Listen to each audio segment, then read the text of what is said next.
Et bonjour, bonsoir à toutes et à tous. Et quel meilleur moyen que de débuter une semaine. Quoique, on est mardi, donc peut-être même que vous l'écoutez un jeudi ou un vendredi. Mais en tout cas, nous on tourne le mardi. Et quel meilleur moyen de débuter une semaine qu'avec un épisode, que de se retrouver avec Azad sur le Dreamcast Show. On espère qu'on va vous faire passer un bon moment. Et ce bon moment aura le sujet suivant. Est-ce que les Wolves et les Spurs peuvent jouer des troubles fêtes dans cette conférence Ouest? On avait fait un premier point sur les Nuggets et les Rockets. Et on doit bien avouer que y a deux nouveaux concurrents. Il y a deux nouveaux concurrents à l'Ouest. C'est les Spurs et les Timberwolves. Alors voilà, on va essayer de décrypter un peu les squelettes de ces deux équipes et voir si vraiment on peut y croire ou pas. En tout cas, j'espère que ça vous plaira et on est parti tout de suite.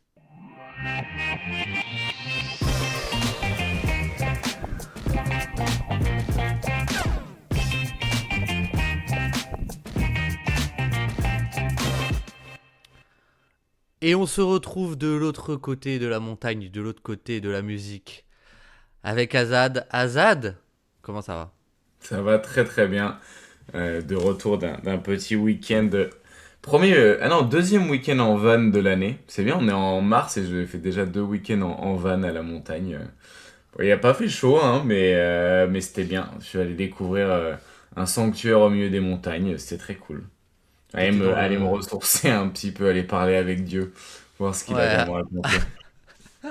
avant de perdre tes cheveux, tes derniers cheveux à Boston, c'est ça? Exactement. Devant Exactement.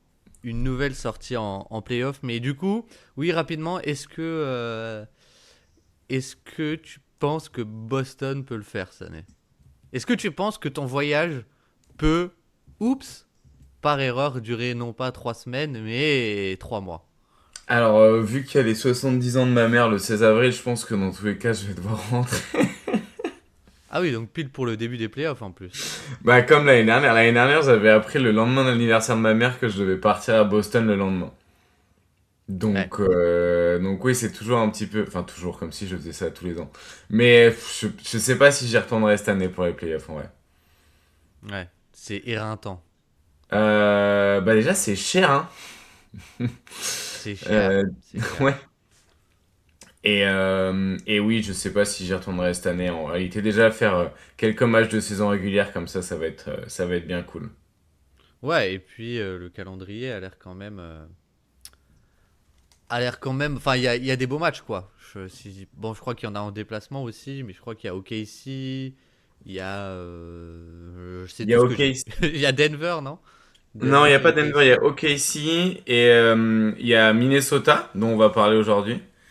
Oh, Et il y a Phoenix aussi, qui peut être sympa. Phoenix. Oui, avec le retour de Booker, belle équipe. Ouais, puis Quand il y a Booker, c'est une belle équipe. s'il y a les Warriors qui finissent par faire jouer Curry, ça peut être sympa aussi. Et comment il s'appelle Pintus. Comment il l'appelait de nouveau? C'était quoi le truc à la draft Pingus, Pingus?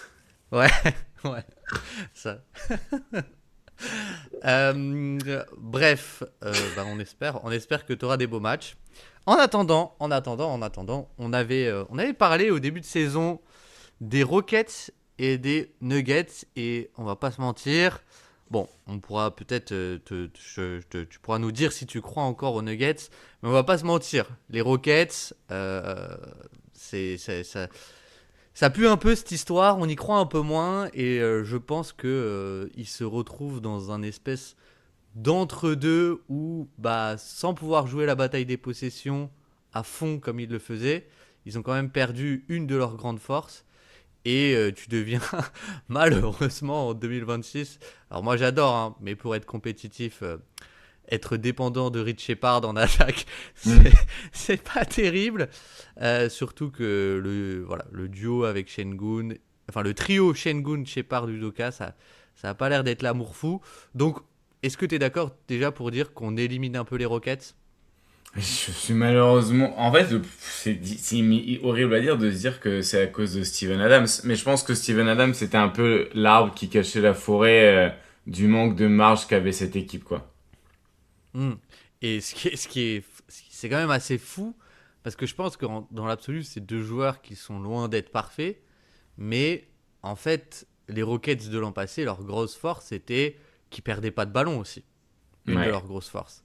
Et avec la perte de Van Vliet, et vu que du coup, tu te refuses de faire jouer Shepard dans le 5, tu as Amen Thompson et Şengün en porteur de balle principal, bah tu perds. T'es devenu une équipe qui perd énormément de ballons.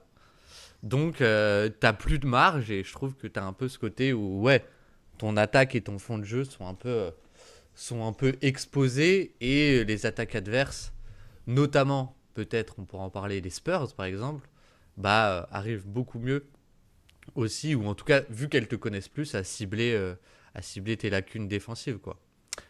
Euh, et est-ce que tu veux dire un mot sur Denver ou pas?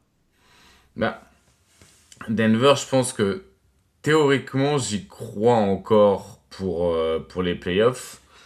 Mais le fait qu'il y ait énormément de blessures, le fait que même Jokic, je sais pas s'il joue blessé, s'il a l'air Ouais, de jouer blessé, ou en tout cas s'il y a quelque chose qui va. Je les trouve, bah, je trouve que physiquement ils sont pas à 100%, donc c'est un peu difficile à évaluer Denver.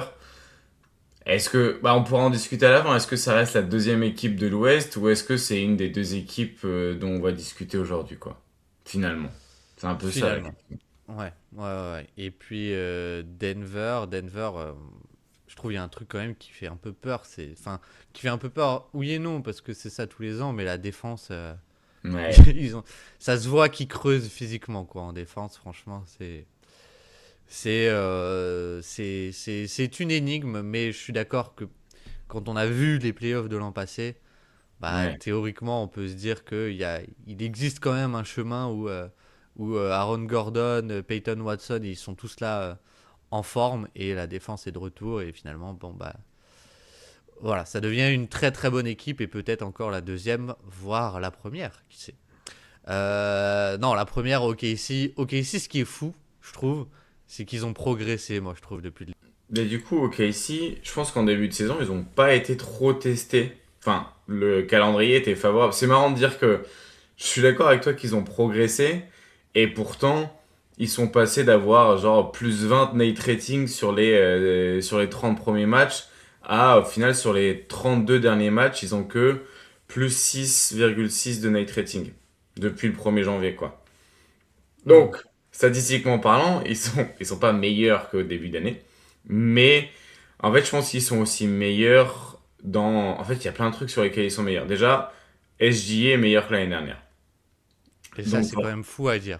ça, bah, c'est lunaire, en vrai. C'est C'est lunaire. lunaire.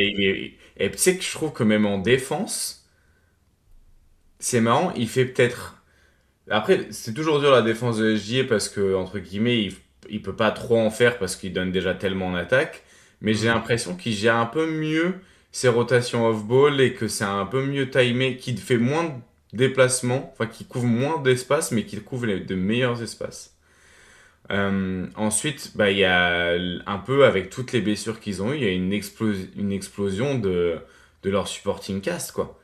Mais Casson c'est ça, Wallace a l'air meilleur, Aaron Wiggins a l'air meilleur. Ils ont récupéré, enfin ils ont Jared développé, McCain. comment il s'appelle notre ami AJ Mitchell. Ils ont récupéré Jared McCain. Franchement, les Sixers, quelle bande de criminels. Donc, Dis-toi que. ouais. Bon, bref, non, je vais pas aller sur ce sujet. Mais ouais, mais en plus, je trouve Jared McCain, il leur apporte un côté, tu vois, un profil que limite ils avaient pas, je trouve, avant. De vraiment. Enfin, ils avaient Isaiah Joe, mais on sait qu'en playoff, c'était up and down ces minutes parce que défensivement, pas très viable. Et Isaiah Joe, c'est vraiment que du shoot. Mais là, je trouve, dans le côté ball handler et shoot en mouvement, et McCain, il est génial, quoi. Enfin, Mm. moi, j'ai des quelques matchs que j'ai vus récemment de OKC depuis qu'il est arrivé,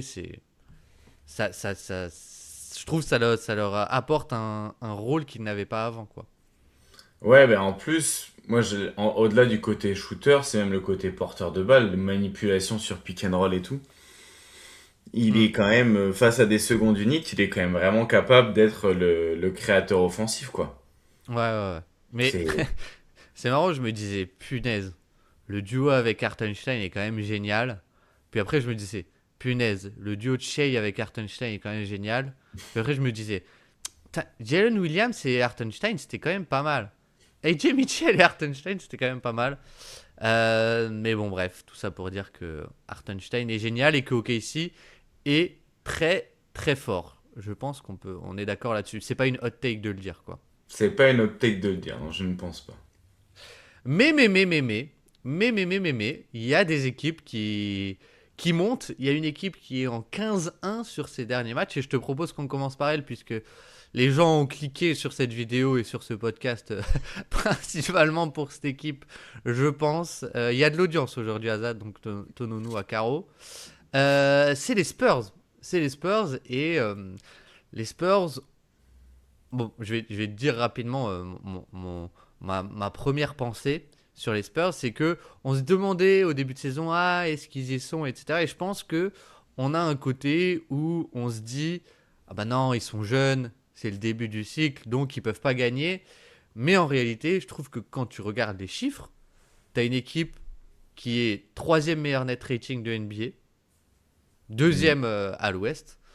T'es top 3 défense avec, on pourra le détailler, des chiffres élite en défense quand il y a Wemby sur le terrain.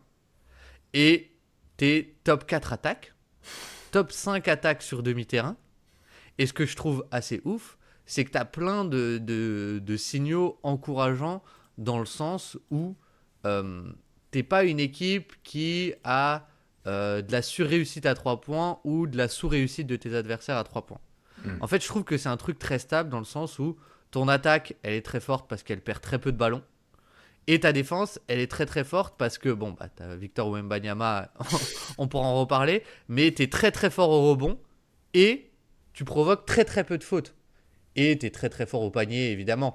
Mais tu vois, t'as ce côté où t'as la première couche de t'es très très fort dans ce que tu fais sur tes premières actions ou comment tu les défends, mais en plus, tu perds peu de ballons et en plus, tu laisses très peu de secondes chances à l'adversaire et tu fais très peu de fautes. Donc, en réalité, quand je regarde ça de prime abord, si j'enlève tout ce facteur âge, j'ai envie de me demander, bah, pourquoi est-ce qu'on les considérerait pas comme des contenders, quoi?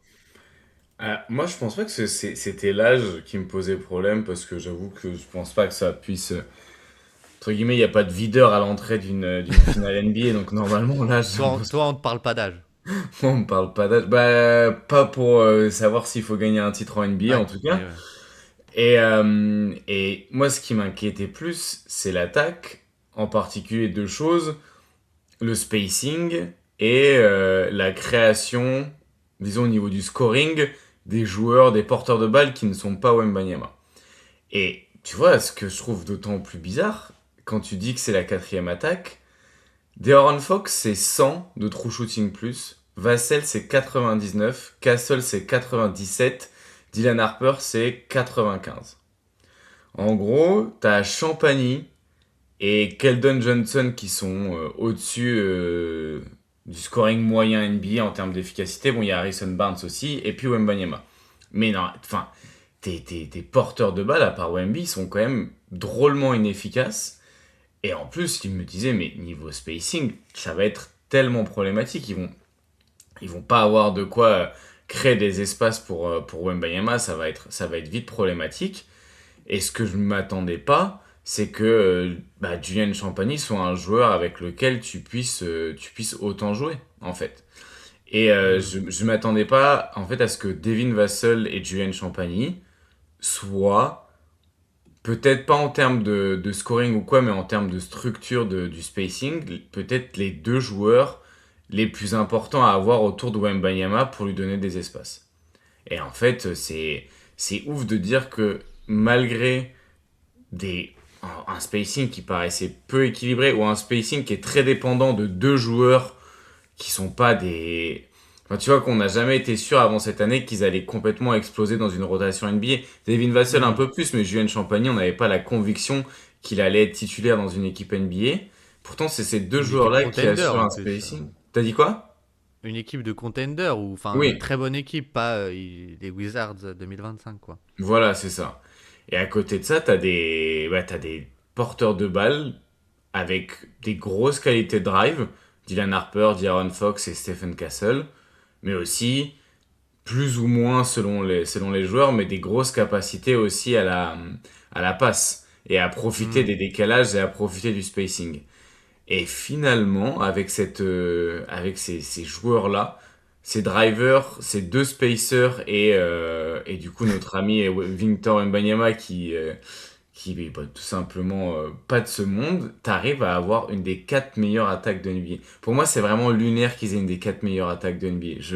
J'ai énormément de mal À à, concevoir. à le concevoir. Et je dis pas qu'ils le méritent pas ou je dis pas que c'est de la chance, hein. Comme tu l'as dit, tu vois, ils sont pas en surchauffe à 3 points. Ils sont en surchauffe sur le long mi-distance. Mais ça te fait pas passer de, enfin, ça te fait pas autant exploser Oui. t'es pas tant en surchauffe que ça. Puis ils arrivent à trouver des tirs au cercle, ils arrivent à trouver des tirs dans les Hmm. corners. Comme tu dis, ils perdent pas de ballon. C'est vrai que l'importance du rebond défensif cette saison, pour moi, est quand même primordiale dans leur réussite. Et ils sont passés d'être 26e équipe au rebond défensif à 2e. Et c'est peut-être un aspect sous-coté de la progression de Wembanyama aussi, cette protection du rebond. Donc, parce que du coup, je crois que c'est un des joueurs qui en prend le plus de rebonds Ouais, défensifs, ouais. alors que je trouvais qu'avant, il fragilisait presque la structure de la défense de son équipe. Et tu vois, Et- c'est l'équipe qui génère le plus de points par 100 possessions après rebond défensif cette saison. ouais. Donc, Bah, ils ont corrigé tellement de trucs en une année, en fait. C'est ouf. c'est ouf. Mais tu vois, ça aide à. Je trouve il y a un côté, pas analytics, mais recherche des tirs rentables et ils y arrivent parce qu'ils prennent. C'est la septième fréquence au panier et c'est.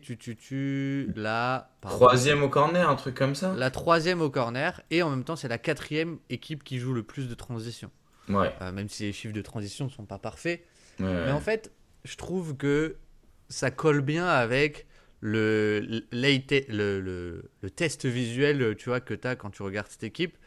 C'est pas une équipe qui a un fond de jeu je sais pas, le Jazz ou les Hornets. Clin d'œil. Ou même les Nuggets, tu vois, qui ont quand même un playbook qui est quand même assez différent du reste de NBA. Hmm. Les Spurs, ça reste un playbook qui est assez, peut-être pas classique, mais il y a certaines choses que j'aime bien. Tu vois, par exemple, je trouve que ils utilisent très bien les flare screens, du coup, les Ouais. écrans sur le haut du terrain pour en fait. Et en fait, d'habitude, c'est des écrans qu'on fait pour des shooters.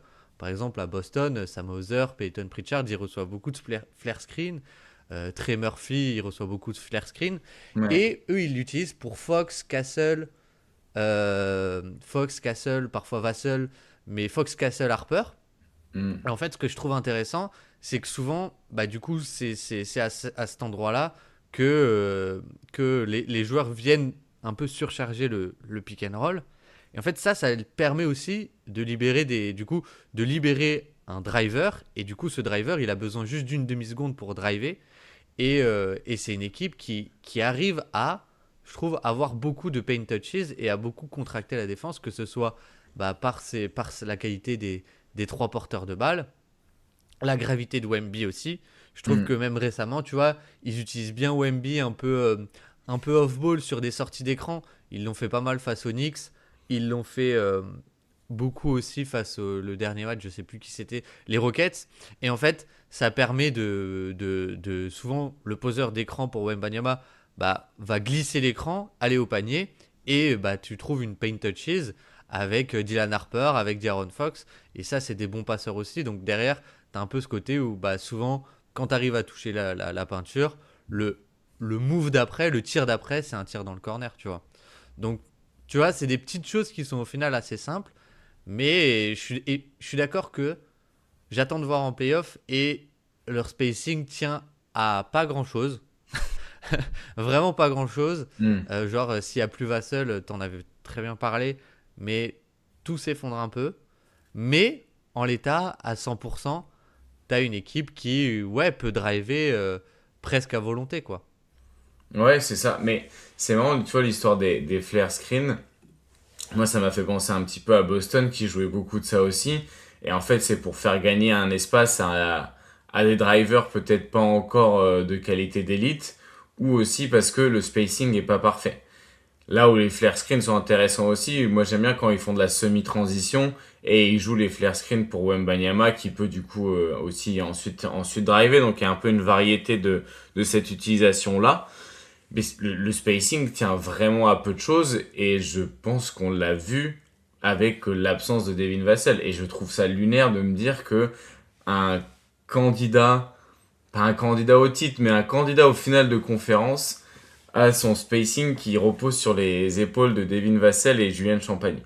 Parce que du coup, c'est vrai que les matchs où il est pas là, Devin Vassell, fin décembre, début janvier, c'est là où bah, du coup on avait fait la vidéo sur le manque de spacing du côté des Spurs et les défenses qui s'étaient pas mal adaptées à justement arriver à lui bouffer ses espaces. Et quand tu regardes les on-off d'efficacité au tir des Spurs avec et sans Vassell, ou avec et sans Champagny, tu as des écarts autour des 98e centiles, 97e centiles. Donc vraiment, ils font exploser la réussite au tir, que ce soit au cercle ou à 3 points, puis aussi du coup la qualité de tir tout simplement. Donc c'est vrai que ça peut être inquiétant là-dessus. D'un autre côté, c'est pas des joueurs que tu vas sortir de ta rotation en playoff parce que c'est pas forcément des trop mauvais défenseurs, c'est pas des cibles Hmm. aussi évidentes. Tu vois, si ton spacing il dépend de Pritchard, t'es un peu plus. Si les défenses commencent à trop l'attaquer et à trop l'exploiter, bon bah tu vas devoir t'adapter. Là où du coup, t'as un peu plus de sécurité avec ces deux gars-là. Et c'est vrai qu'aussi l'aspect de spacing est hyper important pour les pertes de balles. Et c'est là où Ouais, tu te dis, ces deux joueurs-là sont aussi hyper importants pour que le ballon ne soit pas perdu. Et c'est là aussi où potentiellement le joueur clé d'Aaron Fox apporte beaucoup de stabilité. Parce oui, que oui, parce que finalement, Castle, ouais, que tout le monde adore, il ouais, a oui. certains défauts, dont le défaut de perdre beaucoup de ballons. Oui, alors que du coup, c'est vrai que Fox c'est quand même un meneur très propre là-dessus, parfois trop propre, mais entre guillemets, c'est là pour le coup, cette saison, et il a souvent été aussi haut dans sa carrière, mais il est dans le 98e centile en on-court de perte de balles collective et de on-off sur l'impact aux pertes de balles de son équipe. Donc c'est un joueur archi propre. Tu vois, moi, cette équipe, dans l'aspect statistique, me fait un peu penser à Boston aussi quand même. Tu vois, des tirs dans les meilleures zones, essayer de perdre le moins de ballons possible. Alors du coup, t'as pas les mêmes forces et les mêmes faiblesses effectives. Du coup, tu fais un petit peu autrement, mais il y a vraiment une notion de rentabilité. Et puis, c'est vrai que le playbook est pas très développé, mais il y a des moments, ils arrivent quand même à un petit peu aller ailleurs que juste spammer le poste haut pour Wembanyama qui est très frustrant à des moments. Là, j'ai vu, c'était le match contre, tac, tac, tac, le match contre Détroit où ils utilisent des actions intéressantes pour avoir des tirs au cercle. Il y a des empty side pick and roll où en fait le fait de vider un corner, de vider le corner côté ballon et dans le corner opposé mettre un shooter et dans le dunker spot opposé mettre un joueur assez vertical comme Carter Bryant, ben en fait ça rend les aides beaucoup plus difficiles sur les pick and roll et ça ils s'en sont bien servis et aussi assez malins, ils font toi tu parlais de flare screen, ils en font parfois pas seulement pour récupérer le ballon sur drive mais pour avoir des vrais cuts au cercle. Donc c'est plus ce qu'ils appellent des espèces de chin action où tu as un Hmm. joueur qui vraiment Ouais, part de la ligne à 3 points, prend un écran à la ligne des lancers francs et coupe jusqu'au cercle. Et c'est vrai que bah, avec Wembanyama qui peut passer depuis toutes les zones du terrain, c'est quand même intéressant aussi ce jeu de coupe là. Et c'est vrai que moins il joue finalement le poste haut, c'est pour Wembanyama ça peut être utile que dans très peu de situations j'ai l'impression et du coup c'est bien qu'il développe un petit peu une autre approche. Après c'est vrai que c'est défensivement où ils sont le plus impressionnants quand même, malgré le fait qu'ils hmm, soient presque aussi bons en attaque qu'en défense statistiquement. Je trouve que c'est quand même en défense qu'ils sont le plus impressionnants. ouais, je suis globalement assez d'accord, mais je trouve que juste sur l'attaque, je rajouterais deux petits trucs. C'est que je trouve qu'au final, c'est une attaque qui est assez playoff compatible en tout cas, je trouve, de ce que j'ai vu récemment, c'est une attaque qui va beaucoup cibler les faiblesses des adversaires. Et bon, faut avoir les joueurs pour le faire. Il se trouve qu'ils l'ont. Mais tu vois, bah, les Rockets, ils essayent de cacher Şengün un peu sur n'importe qui. Bon, il fait une possession sur Wemby, début de match. Wemby, le drive, et je crois qu'il met un lay-up. Mais enfin, voilà quoi. C'est quand même assez fou de se dire que le joueur qui fait 20 centimètres de plus drive l'autre en vitesse et en latéralité, ou en tout cas est le plus rapide tout simplement, et le plus souple sur le terrain. Et après, bah, Şengün, ils essayent de le mettre un peu sur n'importe qui, et ils l'ont très bien ciblé. Tu vois, ils le mettent sur Castle, et ils respectent pas Castle. Bah, directement, on donne la balle à Castle, et Castle, il l'a drivé plusieurs fois et avec beaucoup de réussite. Dès que Shepard est rentré sur le terrain, sur tous les affrontements face aux Rockets, bah, souvent ça matchait avec les minutes de Dylan Harper. Et Dylan Harper, bah, c'est un porteur de balle de quasiment 2 mètres, ultra puissant, et il l'a drivé. Les matchs face aux Knicks, moi ce que j'aime beaucoup, c'est qu'à chaque fois, il y a Mitchell Robinson ou Karl Anthony Towns sur Wemby, et bah, finalement, tu vas faire des sorties d'écran à Victor Wembanyama parce que un pivot classique, il n'a pas l'habitude de naviguer des écrans. Et tu vois, c'est plein de petites choses comme ça où je me dis, bon, j'attends vraiment de voir face à peut-être des défenses qui ont pas de points faibles, pas de cible, même si il en existe pas tant que ça finalement, déjà de un. Mais j'attends de voir quand même. Mais en attendant, je trouve que face à n'importe quelle équipe, même des très bonnes équipes qui ont des petites failles, et les Spurs, ils arrivent à l'attaquer, même si c'est pas non plus tu vois, c'est pas Joe Mazzulla non plus, mais il y a quand même cette envie à chaque fois de punir la défense adverse. Donc je trouve ça quand même assez appréciable. Mais je suis d'accord, et on peut en parler. La défense, moi je pense que c'est ça qui me fait flipper, ou qui me rend très confiant si je suis fan des Spurs. Mais la défense dans un potentiel truc de playoff, enfin je veux dire, t'as une défense qui, là pour le coup, t'as aucune cible, tout le monde peut switcher, et t'as juste, peut-être pas le défenseur le plus parfait, mais je pense le défenseur le plus impactant de NBA, quoi. Bah ouais, tu peux dire le plus parfait, je pense, en vrai. Ah, je veux dire, Non, mais c'est tu vois, difficile. on peut dire techniquement, parfois, Ah tac, tac, oui. tic, tac, tac, tac, mais Oui.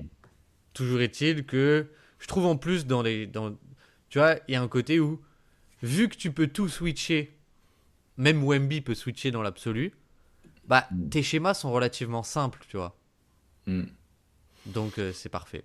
Bah, tu peux tout switcher. Le but, c'est d'arriver à tout switcher sauf Wemby et de le garder proche du cercle, quoi. Mais bon, ils le Ouais. font. Et ils le font quand même assez bien. Je pense que le truc qui peut les embêter, c'est une équipe en five out, tu vois.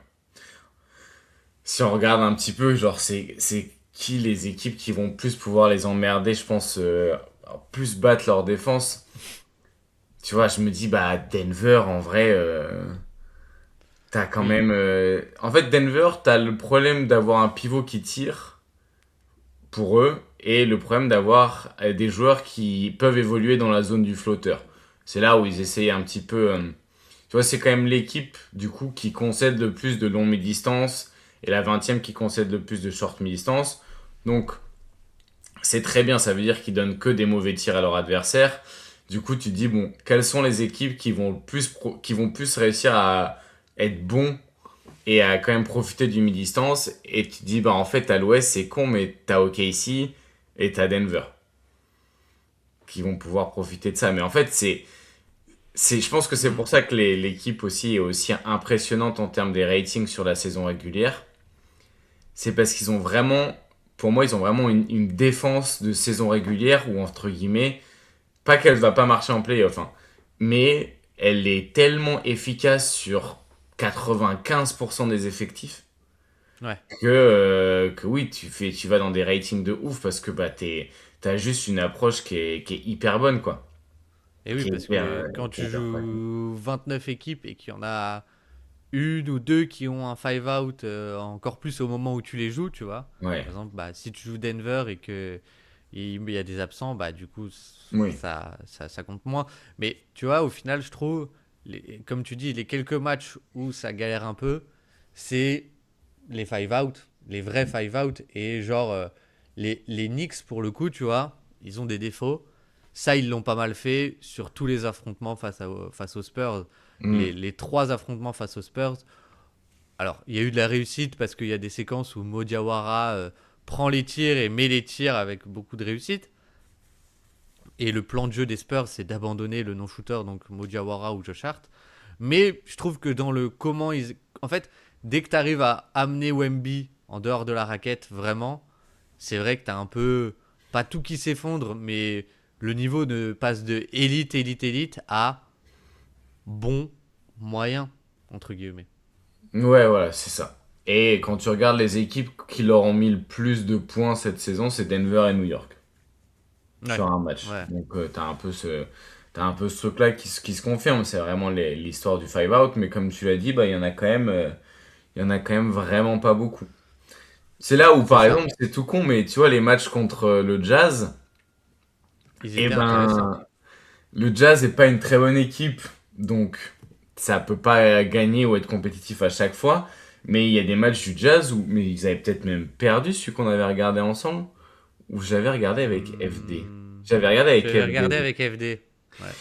Et c'est vrai que bah, le five out, c'est vraiment ce qui va le plus les gêner.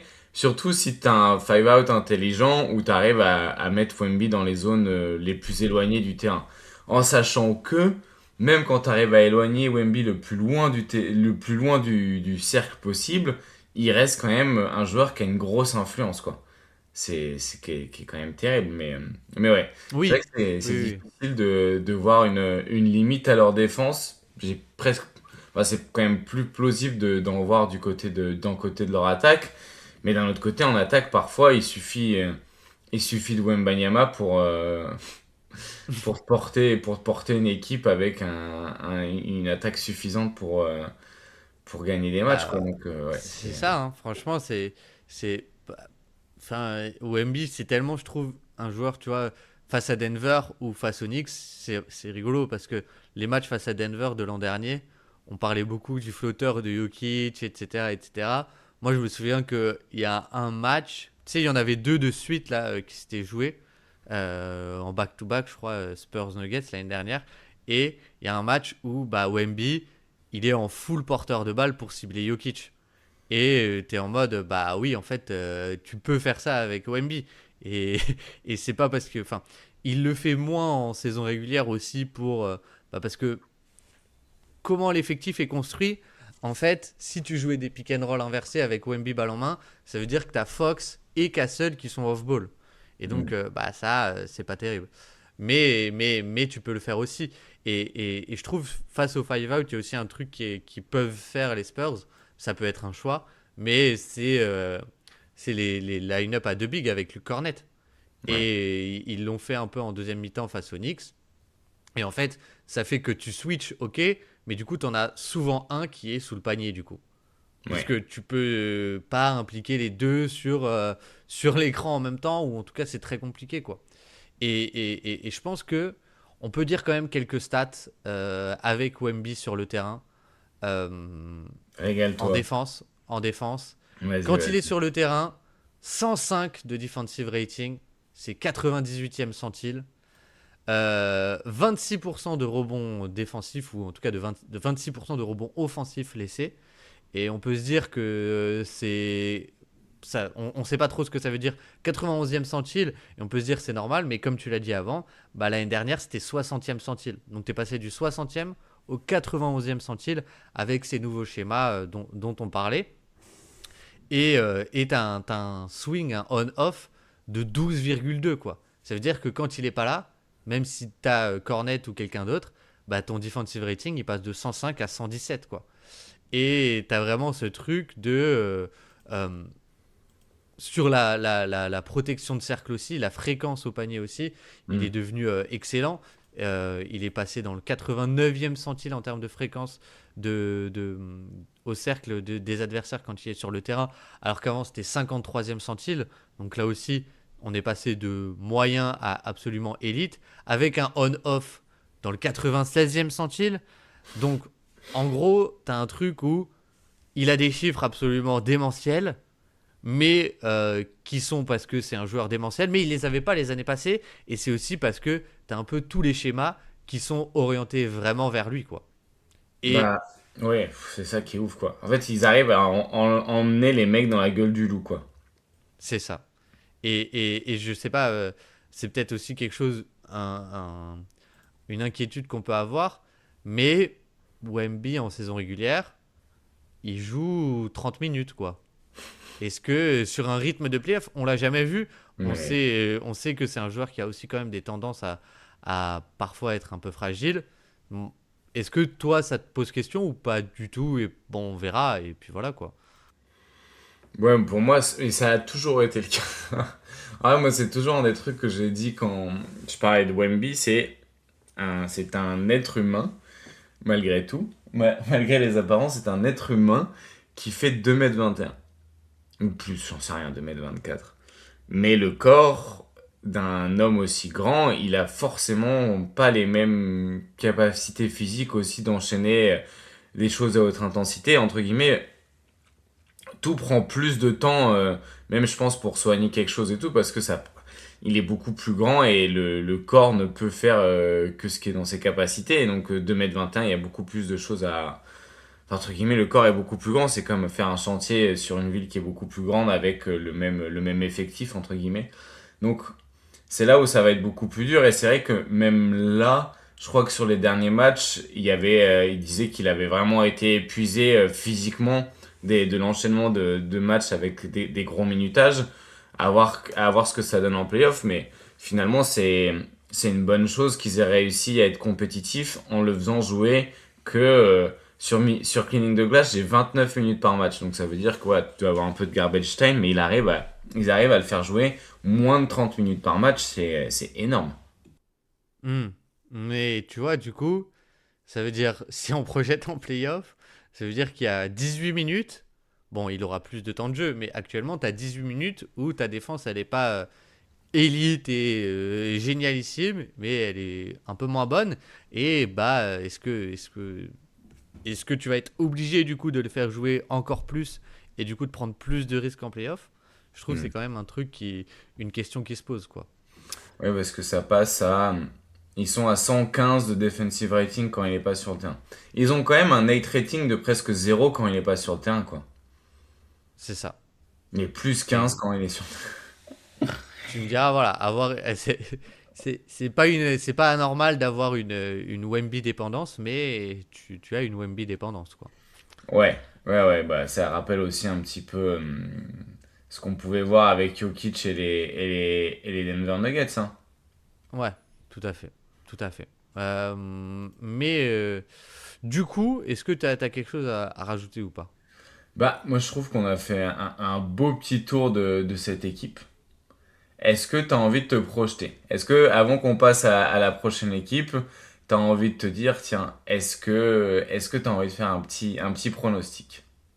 Bah, on garde les pronostics pour les playoffs, pour garder la surprise du bracket complète. Mais je trouve, moi, dans mon esprit, qui du coup, sans doute peut-être pas vrai du tout, mais ça fait partie des trois équipes que je peux envisager sortir de l'Ouest.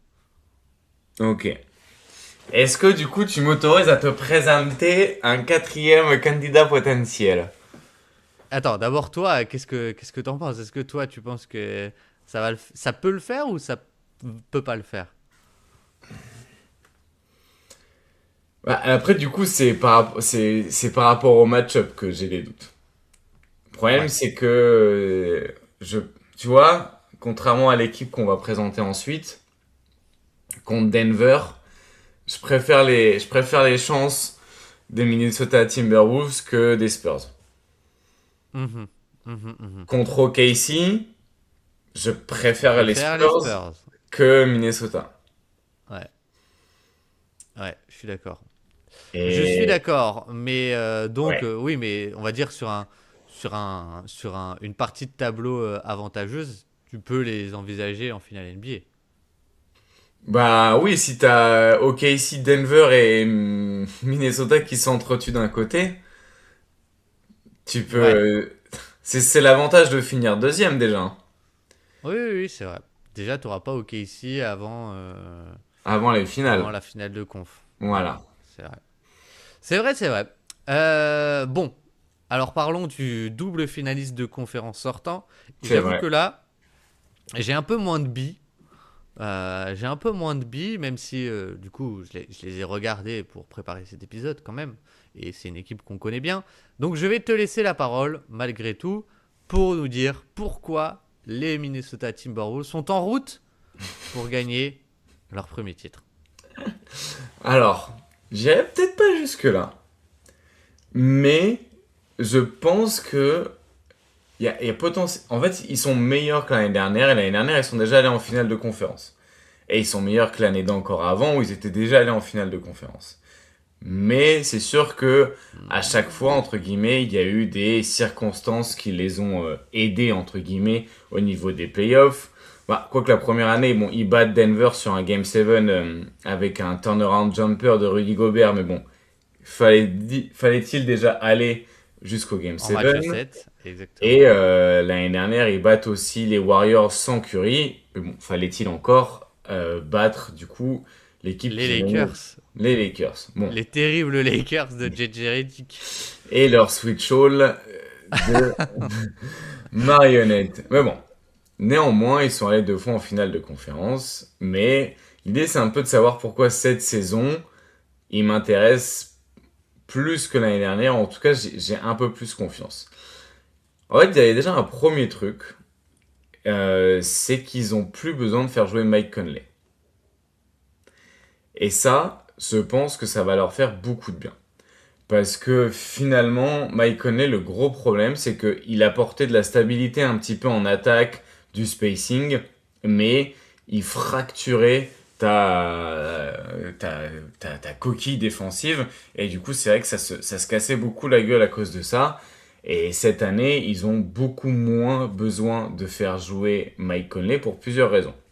Mhm. La première raison, c'est que Mhm. Dante DiVincenzo est devenu finalement le meneur titulaire, enfin le poste 1 titulaire, et c'est surtout qu'Anthony Edwards, du coup, a d'autant plus de volume de création pour les autres. Mais c'est vrai que la saison de Dante DiVincenzo, elle est vraiment très impressionnante.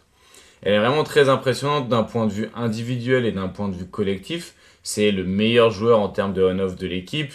Il est bien plus efficace que la moyenne. Il a aussi augmenté son... Enfin, il a toujours un gros ratio, je veux dire, de playmaking avec quasiment 1 d'assist usage. Donc ça veut dire que c'est un joueur qui est très bien équilibré en termes de passing et de scoring.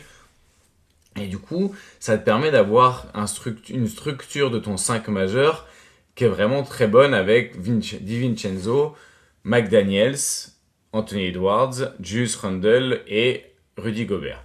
Et du coup, ce 5-là t'assure un niveau vraiment au plancher qui est vraiment très très bon. Et c'est vrai que c'est un groupe qui commence à avoir l'habitude de jouer ensemble. Et tu vois, t'as vraiment une grosse stabilité autour de ça. Et tu vois, c'est un 5 majeur qui a joué plus de 1500 plus de 1400 possessions cette année et qui a presque plus 10 de night rating. Donc, tu as une vraie stabilité là-dessus.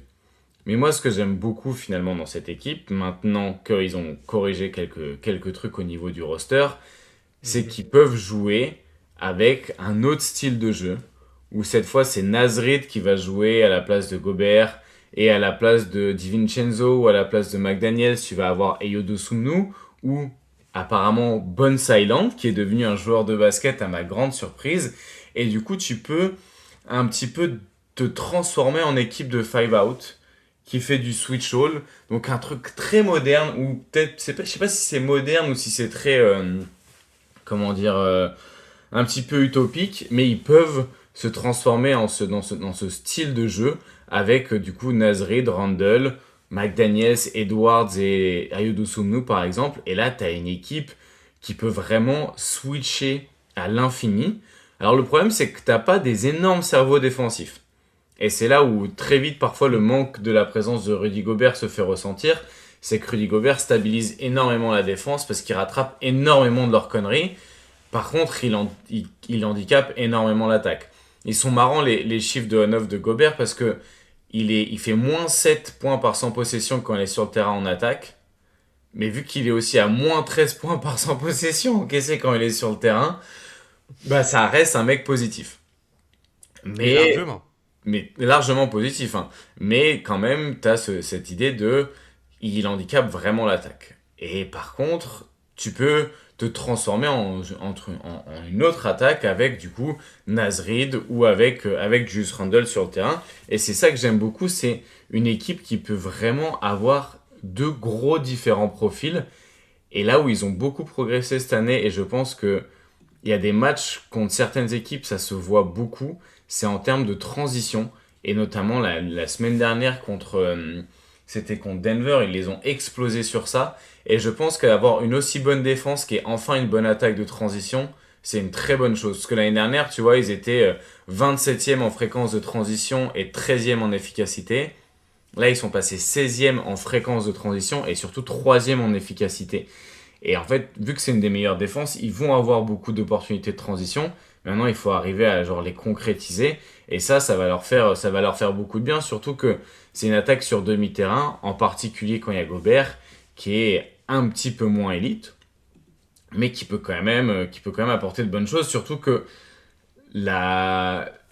Gobert peut quand même apporter des décalages avec la qualité des écrans qu'il pose. Il a fait des petits Mm. progrès sur short roll. Et ce qui est intéressant aussi, c'est que de plus en plus, c'est une équipe qui arrive à jouer avec Anthony Edwards, qui est pris à deux, ou en tout cas avec des défenses qui viennent à plusieurs pour bloquer le drive d'Anthony Edwards. Et sauf que là, ils l'ont bien entouré de connecteurs avec Dosumnu, avec DiVincenzo, mais avec McDaniels qui arrive de mieux en mieux sur ses spot-up drive. Juice Randle qui fait une super saison aussi. Et je trouve que l'équipe est en fait beaucoup mieux équilibrée un petit peu tactiquement. Par contre, tu vois, je trouve que parfois Ah, il y a des phrases un peu toutes faites en mode genre ah oui c'est super mais ils sont trop irréguliers, ils manquent de maturité.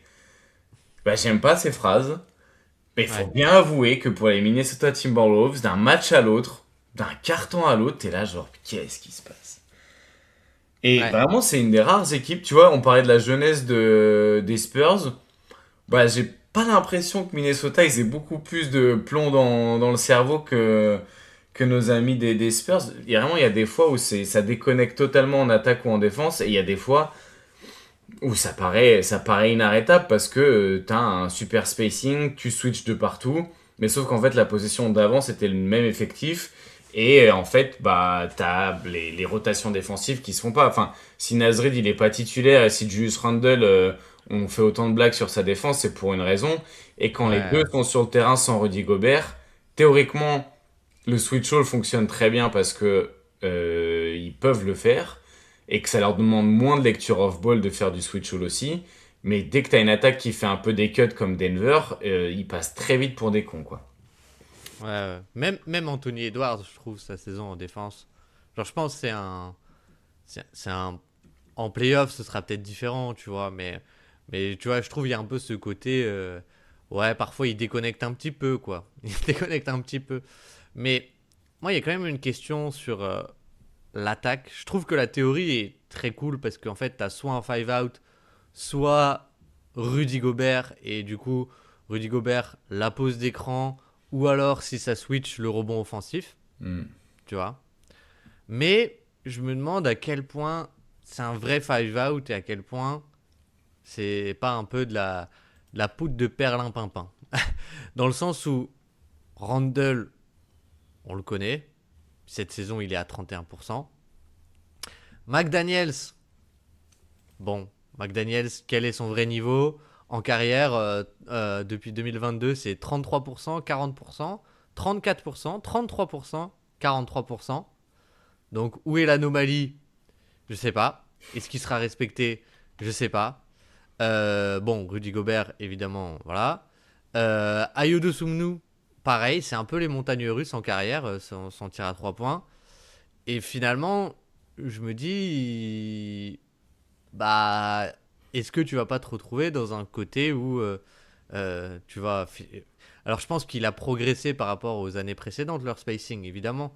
Mais ça reste quand même une question peut-être par biais d'ancrage, hein, que j'ai, mais qui pour moi est quand même pas tout à fait résolue, surtout quand tu le mêles avec, pour moi, l'attaque qui est un peu comme celle des Spurs, mais on l'a vu en playoff l'année dernière, c'est tu vas chercher le défenseur le plus faible pour Anthony Edwards, et soit Anthony Edwards il l'attaque, soit il attire une prise à deux, s'il attire une prise à deux, on fait la passe à un connecteur, etc. etc.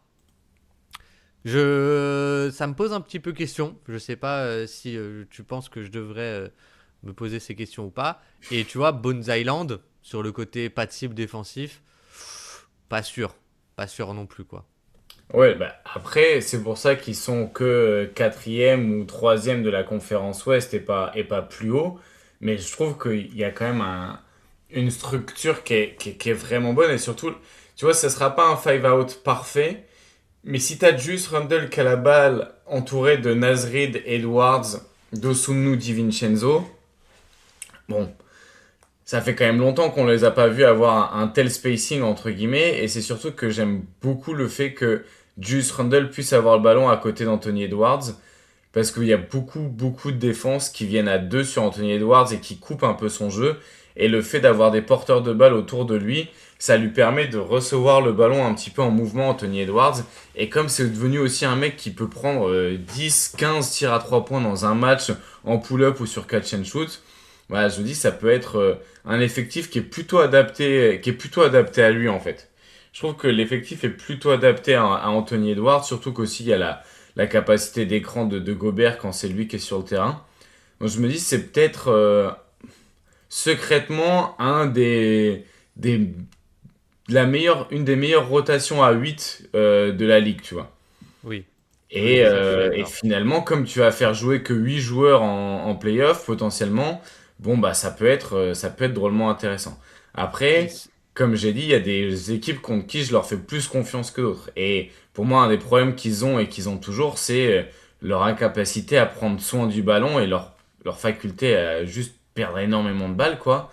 Et c'est vrai que de ce côté-là, si tu tombes encore une fois sur OKC, ouais, il risque de se passer un petit exactement. peu la même chose, quoi. Oui, oui, oui.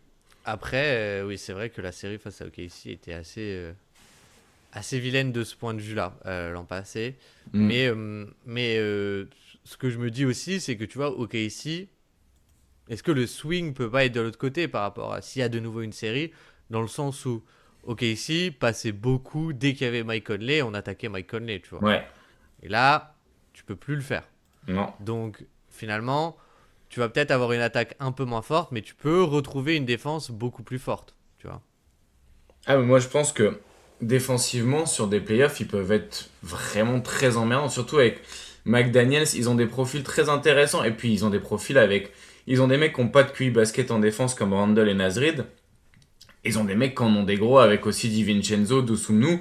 Et je pense que ces aspects de connecteur défenseur sur de la transition, sur des rotations autour d'Anthony Edwards, ça peut être vraiment intéressant. Là où tu vois, je trouve que contre Denver, ils les ont vraiment emmerdés, c'est que ils arrivaient à jouer parfois.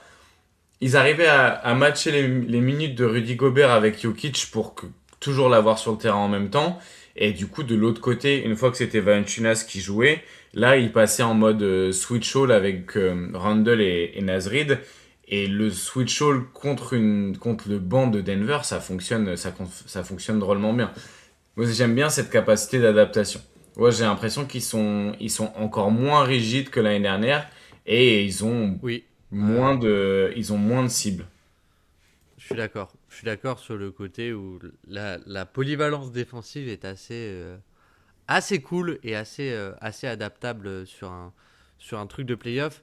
Et ouais, comme dit, je trouve qu'ils ont plein de petites armes à droite à gauche, tu vois. Mais le rebond offensif, bah, on l'a vu l'année dernière qu'ils l'avaient, quoi. Face à une défense peut-être qui fait aussi plus de switch, etc.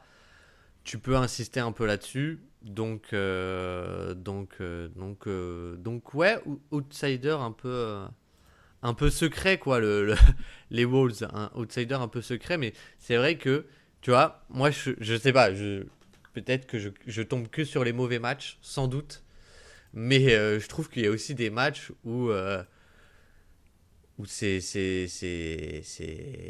mauvais, quoi. Enfin, tu vois, genre les matchs contre les Clippers, là, récemment, que j'avais vu, t'as l'attaque qui patine complètement, quoi. T'as l'attaque qui... T'as plus aucune création d'attaque, euh, parce que ça switch énormément en face, et même un Brook Lopez dans la dissuasion au panier leur avait fait beaucoup de mal. Donc, ouais, je sais pas trop comment me situer, mais du coup, toi, comment tu les projettes sur les playoffs? Ah, sur les playoffs, entre guillemets, comme on a dit tout à l'heure, je pense que c'est un contender de circonstances. Ouais. Donc, Mhm. selon contre qui ils vont tomber, ça peut. Tu vois, ils ont une série contre Minnesota, même une série contre les Spurs, une Une série série contre contre Minnesota, Minnesota? une série contre Denver ou une série contre les Spurs. Pour moi, ça serait. En fait, pour moi, ils ont que un gros, une grosse kryptonite, c'est OKC. Ok. Et à la limite, leur autre kryptonite, j'aurais dit les Warriors, tu vois. Ah, moi j'aurais dit les Clippers. Les Clippers, le problème c'est que c'est difficile de lire les Clippers. Là, j'ai vu qu'il y avait eu un bon match de Garland et tout, mais c'est difficile à lire les Clippers.